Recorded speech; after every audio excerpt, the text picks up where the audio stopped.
Phil, in the paper you talk about Australia's productivity malaise, by which you mean that over the last 20 years productivity improved considerably for a decade, and then over the last decade that productivity growth has slowed right down. And of course, what's the reason for that? That's the debate. It's often been attributed to the mining sector and of course a lot of infrastructure where there's been so much investment, so much more capital, and that of course puts a brake, if you like, on or drag on multi-factor productivity. What do you think the key reasons are, and why do you think technology has not been able to offset that that capital investment factor? Thanks, Malcolm. Terrific question. So I think the really interesting contrast is between what happened in the 1990s. You had a lot of technological change, the ICT revolution was happening, and we were getting some productivity gains from that. But as well as the productivity gains from technological change, we were getting even more productivity gains from how we reorganised the economy, largely coming from government policies. Deregulation, national competition policy, those sort of things, reduction in tariffs. So in the more recent period, over the past decade, you've still had technology such as mobile broadband pushing out what we call the productivity frontier. So that's how much you can produce if you do everything as well as you can. So that frontier is going out, but Australia is not moving. So we're not getting as much as we can, we're not moving with that frontier, and we're not moving closer to the frontier. So some of the issues that you've discussed in your question are particular sectoral issues, but most people, when they look at it, also find there's a broader just productivity slowdown across all sectors of the economy. And the most cited reason for that is, one, that government policy is not doing as much as it used to.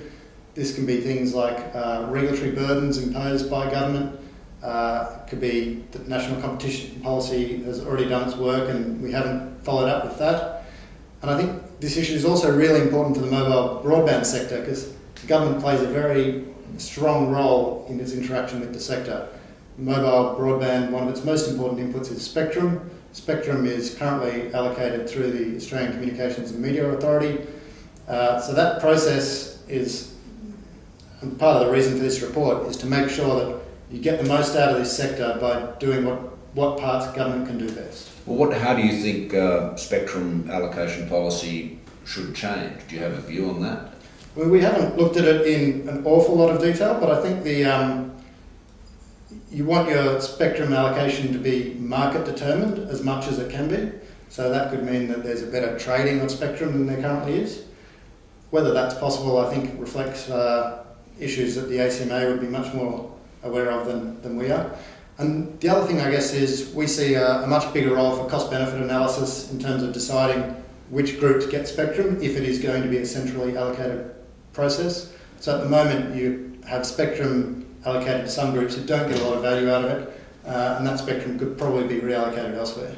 Okay, no, that's a very pertinent issue. That's a big issue indeed in respect of the question of allocating spectrum to police and emergency services. There has been a case made by that sector to have a substantial amount of spectrum allocated to them to build their own network, their own wireless broadband network, and a counter argument which is to say, let them use the commercial networks but have prioritisation so that in times of crisis and emergencies their signals will get through in priority to others. And we are looking now closely at undertaking a cost-benefit analysis of that, so you'd no doubt approve of that approach. Yeah, that sounds like a terrific approach. Yeah, good. Yeah, I guess the other interesting, if you were going to make a market of this, you would see,